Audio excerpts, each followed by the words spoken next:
Mr. President, before I begin, I want to express my deep sorrow at the death of former Senator Johnny Isakson. I served with Johnny for a long time, not just here in the Senate, where we came in together as freshman members in 2005, but also in the House of Representatives. And I was honored to call him my friend. Johnny was a tremendously effective legislator, in particular, a champion for veterans and a model of decency and graciousness. When I came down to the floor to discuss his retirement 2 years ago, I read a quote from a politics professor in Georgia that I thought really captured Johnny. I think so still. Here's what that professor had to say, and I quote, "As a political science professor and an administrator, I'm often asked by students if good people can serve in government and keep their integrity. Johnny Isakson is always the first example I come to. It's very often a shocking revelation to most people that good people can, and often do, serve in government for long periods, fight hard for what they believe in, and remain true to themselves and their principles. And they don't have to sell their souls to do it. It's a great lesson, really." End quote. Mr. President, that was Johnny, a good man, one of the best I've ever known, who came to Washington to serve his state and his country and serve them faithfully throughout his life. My thoughts and prayers are with Johnny's wife, Diane, and with his children and grandchildren. Mr. President, I also want to mention the loss of former Senate Democrat leader Harry Reid, who also passed away this Christmas, and also extend my thoughts and prayers to his wife, Landra, and his family. Mr. President, the end of 2021 marks the end of a year of Democrat governance, and the picture is sobering. If we were issuing a report card for 2021, I'm afraid Democrats would earn a D for dreadful, or disaster, or an F for failure, because 2021 was filled with one Democrat-led crisis after another. Take our current inflation crisis. When Democrats took office last January, inflation was well within an acceptable range, or what's known as the target inflation rate. And it might have stayed there had Democrats not decided that they needed to pass a massive government spending spree under the guise of COVID relief, mere weeks after Congress had already passed a major COVID bill. That's right.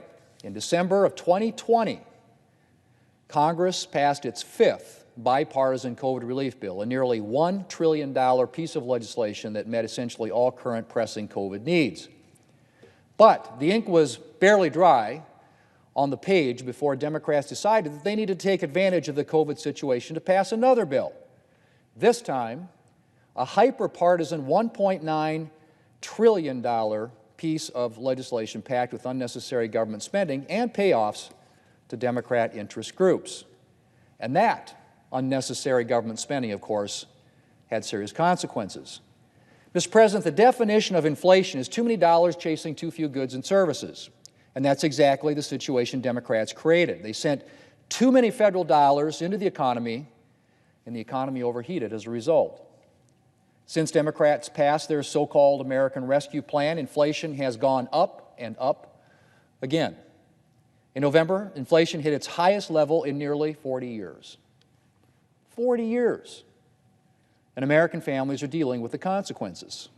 Spikes in food prices, rent prices, utility prices, used cars and truck prices, propane, kerosene, and firewood prices. And, Mr. President, the list goes on. Inflation is so bad that despite wage growth in 2021, Americans saw a de facto pay cut. Mr. President, you would think that the economic pain Americans are experiencing would be giving Democrats pause. But in fact, despite massive inflation, Democrats have been trying to double down on the reckless spending strategy that helped cause so much inflation in the first place. Fortunately, they have so far been unable to summon a majority in the Senate to support their latest reckless spending plan, but their unconcern with the dangerous economic consequences of their proposed new spending spree is deeply troubling. Mr. President, I wish I could say that our inflation crisis was the only Democrat disaster to come out of 2021, but that wouldn't be true. Democrats have also presided over a massive crisis at our southern border, a crisis that Democrats are apparently completely content to ignore. Illegal migration across our southern border picked up in the wake of the President's inauguration and reached stratospheric levels in 2021. And the crisis shows no signs of abating. In November, the latest month for which we have statistics, Customs and Border Protection encountered 173,620 people attempting to cross our southern border illegally. That's well over double the number who tried to cross illegally in November of 2020 and more than 4 times the number who attempted to cross in November of 2019. But you'd never know it from listening to the President or congressional Democrats. It's become very clear that the President doesn't care about what's happening at our southern border, despite the very real security and humanitarian crisis that this massive wave of illegal immigration represents. But our ongoing inflation and border disasters still don't represent the total of Democrats' 2021 failures. There was also the President's disastrous withdrawal from Afghanistan. The President's arbitrary, chaotic withdrawal was a real low point for our country. 13 of our military men and women died in a terrorist attack during the evacuation of Kabul. We abandoned thousands of individuals who had worked with us in Afghanistan and whom we had promised to protect.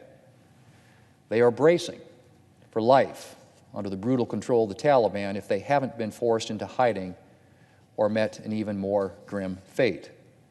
The President also left behind hundreds of American citizens, and the latest reports suggest that some of them may still be trying to find a way out of the country. Meanwhile, the President, who was supposed to restore our standing on the world stage, left our allies wondering if our word could be relied on. Most of all, the President's disastrous withdrawal has left our country in a more precarious national security position. Afghanistan is well on its way to once again becoming a terrorist haven. But as with our border crisis, the dangers of our current Afghanistan situation barely seem to register on the President's radar.